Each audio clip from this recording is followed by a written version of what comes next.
Time is relative. Sometimes a few hours fly by, but on a bus winding through the mountains of Vietnam, 3.5 hours can be an eternity.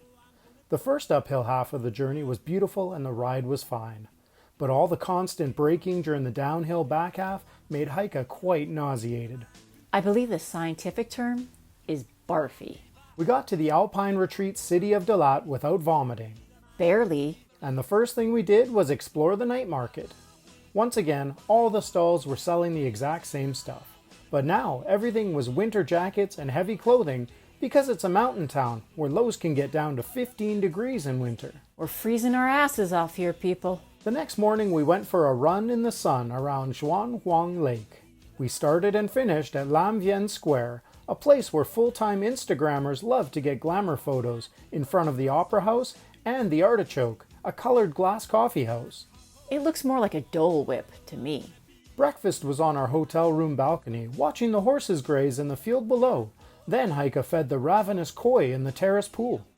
We stopped into Kem Bo Cham for avocado ice cream with various toppings, a popular Dalat dessert, as well as coffee ice cream and a pate banh mi.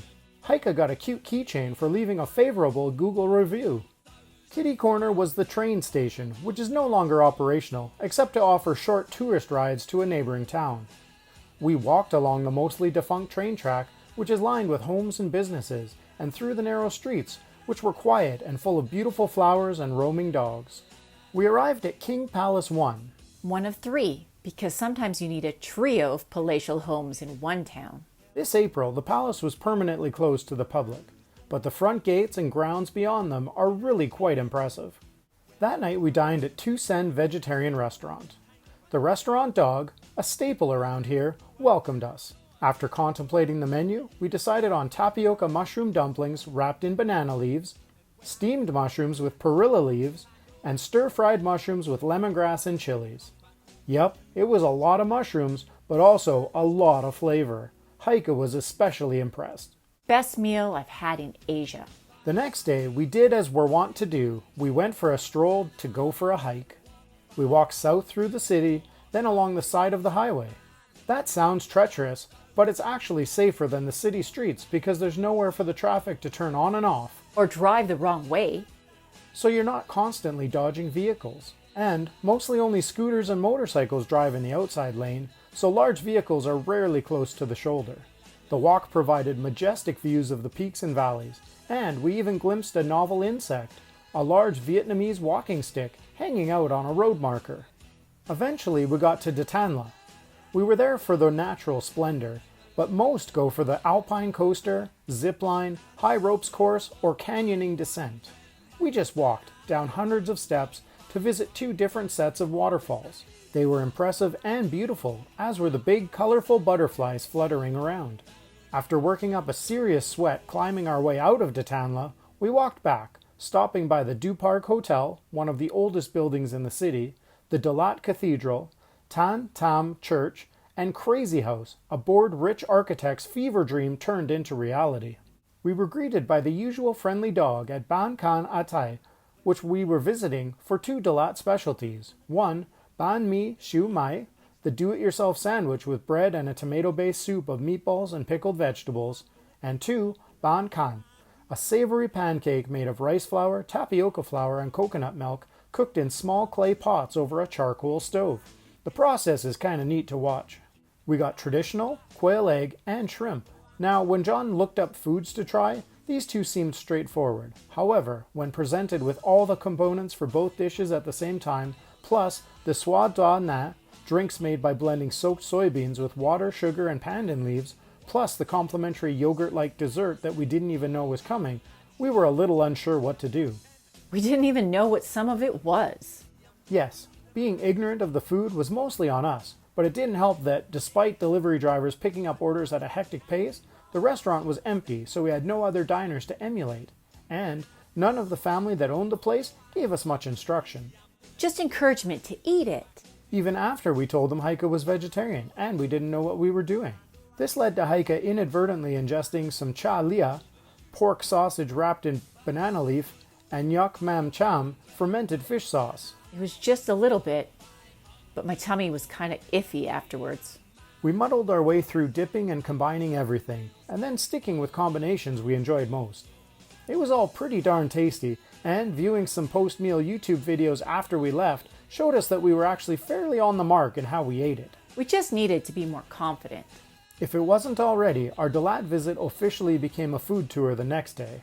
First, we went to the tent housing Ban Trang Nguyen Di Din to try Ban Trang Nguyen, a crispy and savory grilled rice paper dish. Some places roll them, some you rip pieces off. Here, they give you scissors to cut the discs into dippable-sized pieces.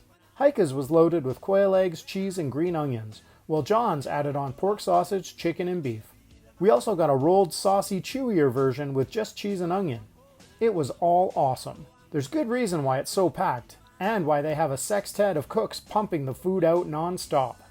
On the way to more food, we stopped by the all-pink Domaine de Marie Church, as well as Lam Dong Stadium. But those were mostly just filling time until we were hungry enough for dinner at Tiam An Da La Fa. Fun and yummy purple sweet potato soup and veggie spring rolls were on the menu for Heike. And yet another Dalat specialty for John. Nem Nuong was a some assembly required dish again. Garlic pork sausage grilled over charcoal, served with fresh herbs, lettuce, cucumber, carrot, turnip, cabbage, noodles, and rice paper to roll it in, with peanut sauce to dip. They were excellent. And because they were build it yourself, Heike was able to have one without the sausage. The next morning, Heike got us a big breakfast to eat on our balcony, fruit, yogurt, and pastries. It was a lot, but we needed the fuel for the day's scheduled activity. We got wild and crazy. You know we never do this, but we took a Grab. Asian Uber. To get to our hike. The driver tried to talk us out of our plan, and to just visit a sculpture garden instead. He told us that our destination was closed to hiking, and that there was nothing to see there anyway. After defending our decision, he finally drove us, stopping for a few minutes to grab lunch along the way. Is it any wonder we don't normally use hired cars to get around? We got out at the base of Langbiang Park. The quick and easy way would be to take a car up to one of the peaks. We chose the 6-kilometer hike up to the other, higher peak.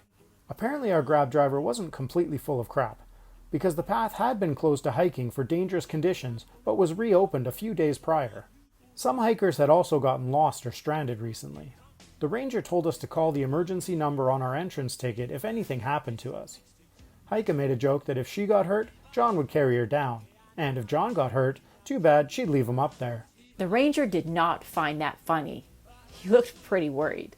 The hike started on the very steep and winding road. This part was more harrowing than our previous highway hike, as there was a steady stream of carloads of tourists being rushed up and down. The shuttle vehicles were driving excessively fast, and there was no shoulder to take cover on. It was a relief when we got to the first hiking path, which paralleled the road. Eventually, that path branched away from the road to an access point for the hiking-only Langbiang Peak Trail. At the split, a sentry was taking names and phone numbers, in case someone didn't come back down and they'd have to conduct a search and rescue. It all seemed a tad excessive, But a sweet gig for him, lounging in nature 98% of the time. The path started out wide on a fairly easy incline, then steadily narrowed and steepened. We passed one couple, one family, and one group going the other way. We also passed a large dispersed group going up too. They were a work cohort on a team-building excursion, and some did not seem happy about it. Also not happy was John, but only in comparison to Heike. Usually Heike is the one lagging, but John was lacking energy this time. Too many pastries, perhaps? Difficult, large, slippery steps comprised the long, steep stretch to the top. Some areas had ropes to assist the climb if needed. But we didn't use them. Most reviews said it took about 3 hours to get to the peak.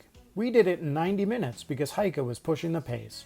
It was definitely worth the extra effort because it timed out perfectly for us to be alone at the top.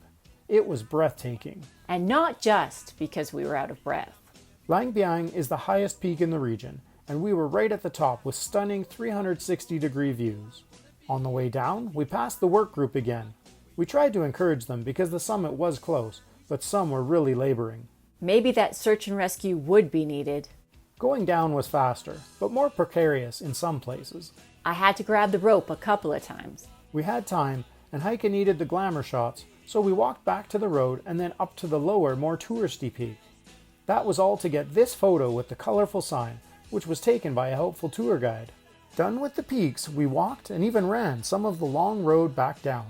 Then, because we weren't about to get driven around twice in one day, we trekked the 14 kilometers under the full moon, past greenhouses, through the suburbs, and into the city back to our hotel and our waiting bed. According to our phones, we ended up walking, hiking, and running about 32 kilometers that day. And that doesn't even count my morning excursion to get breakfast. Would walk